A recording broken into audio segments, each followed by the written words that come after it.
Hi guys, welcome to Tripjoy review channel. இன்னைக்கு ரீசெண்டா தியேட்டர்ஸ்ல தமிழ் டப்பிங்கோட ரிலீஸ் ஆன ஃபைனல் டெஸ்டினேஷன் பிளட் லைன்ஸ் படம் எப்படி இருக்குதுன்னு பார்க்கலாம். படத்தோட கதாநாயகிக்கு திரும்ப திரும்ப கனவு வந்துகிட்டே இருக்கு. இந்த கனவு எதுக்கு வருதுன்னு பாட்டி கிட்ட கேட்டு தெரிஞ்சுக்க போறாங்க.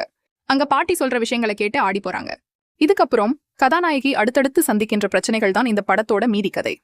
ஹீரோயின் கேட்லின் செமையா நடிச்சிருக்காங்க. படம் முழுக்க பதட்டத்தோட தான் இருப்பாங்க. அதை ரொம்ப பீஸியா புல் ஆஃப் பண்ணிருக்காங்க. எல்லா பாகத்திலையும் மிகப்பெரிய பலமா இருக்கிறது டெத் சீன்ஸ் தான். ஒவ்வொன்றும் வித்தியாசமா இருக்கும், தரமா இருக்கும். அதே போல இந்த படத்திலையும் டெத் சீன்ஸ் எல்லாம் வேற லெவல்ல பங்கம் பண்ணிட்டாங்க. ஒரு சில சீன்ஸ்லாம் எப்பப்பா சும்மா மிரட்டி விட்டுட்டாங்க.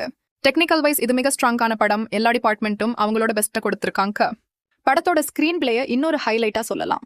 கதைன்னு பெருசா புதுசா எதுவும் இல்ல, அதே பழைய ஃபார்முலா தான். படத்துல சில குறைகள் இருந்தாலும் பெருசா எந்த எதிர்பார்ப்பும் இல்லாமல் போனால் நல்லா என்ஜாய் பண்ணிட்டு வரலாம். நீங்க ஃபைனல் டெஸ்டினேஷன் சீரிஸோட ஃபேன்னா கண்டிப்பா பார்க்கலாம். இந்த படம் இதயம் பலவீனமானவர்கள் மற்றும் குழந்தைகளுக்கான படம் இது கிடையாது.